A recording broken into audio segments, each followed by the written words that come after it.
तर आज मस्त ऊन पडलं आहे आणि खरंच खूप छान वाटतंय। तुम्ही बघूच शकता मस्त ऊन आहे म्हणून आज जर आम्ही बाहेर पडलो आहोत। तर आम्ही कुठे चाललो आहोत हे थोड्याच वेळात मी तुम्हाला दाखवते। चला मग।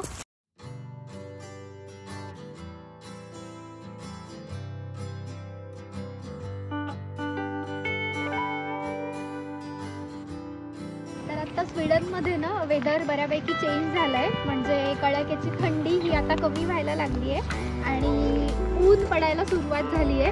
तर अशाच साधारण वेदरमध्ये चेरी ब्लॉसम्स येतात।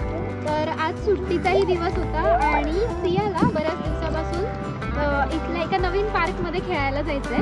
तर म्हटलं की चला चेरी ब्लॉसमही बघणं होईल आणि सियाही तिथे पार्कमध्ये एन्जॉय करेल, म्हणून आज आम्ही चाललोय चेरी ब्लॉसम बघायला। बघी नाही सिया? हां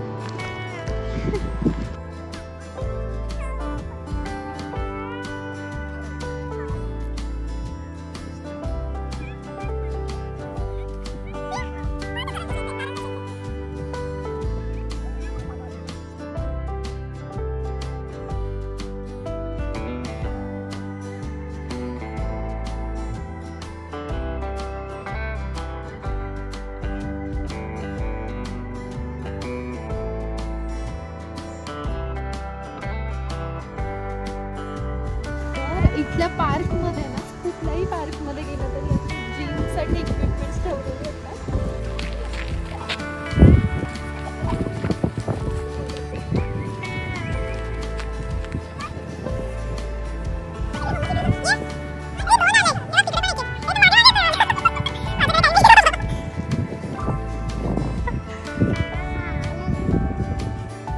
सियाकडे येतोय तो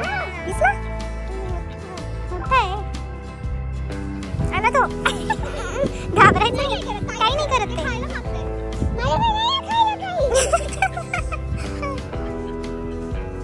गेले ते गुव्यात गेले ते गुव्यात।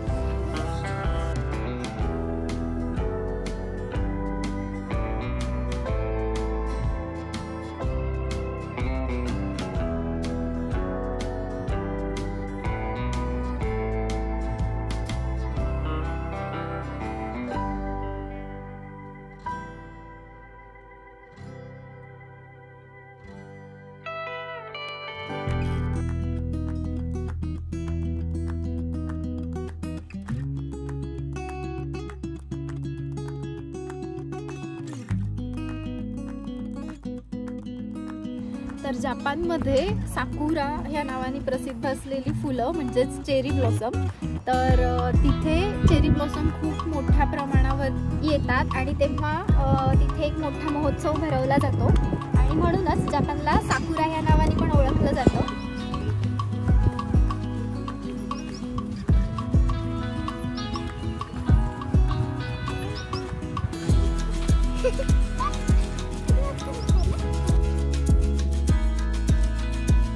गोष्ट अशी की त्याला पानं खूप कमी असतात आणि जास्ती करून त्या फुलांचीच बहर झाला असतो।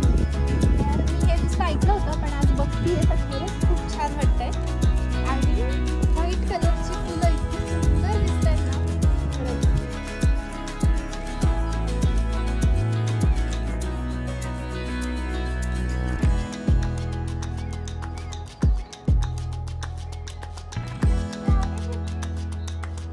आता स्वीडनमध्ये पण बऱ्याच पार्कमध्ये किंवा वेगवेगळ्या असं रोडवरती सुद्धा चेरी ब्लॉसमची खूप छान फुलं आली आहेत आणि ही पांढरी फुलं बघायला खरंच खूप छान वाटतं।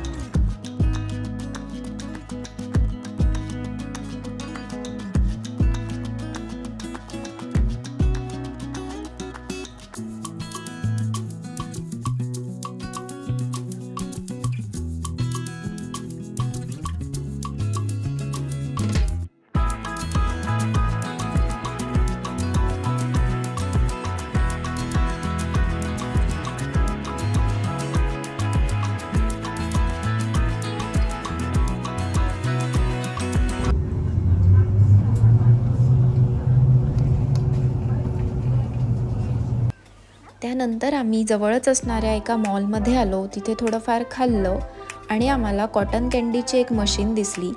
तर बऱ्यापैकी गोष्टी ऑटोमॅटिक बघितल्या होत्या, पण कॉटन कँडीची मशीन ही आम्ही पहिल्यांदाच बघितली।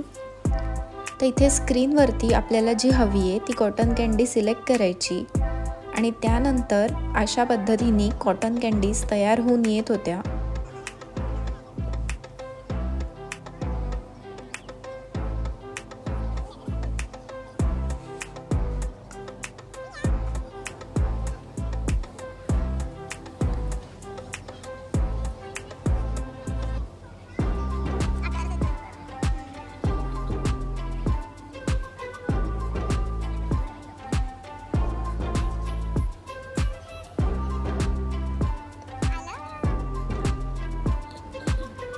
तर आज दिवसभरात आम्ही काय काय केलं हे तुमच्यासोबत शेअर करण्याचा प्रयत्न केला।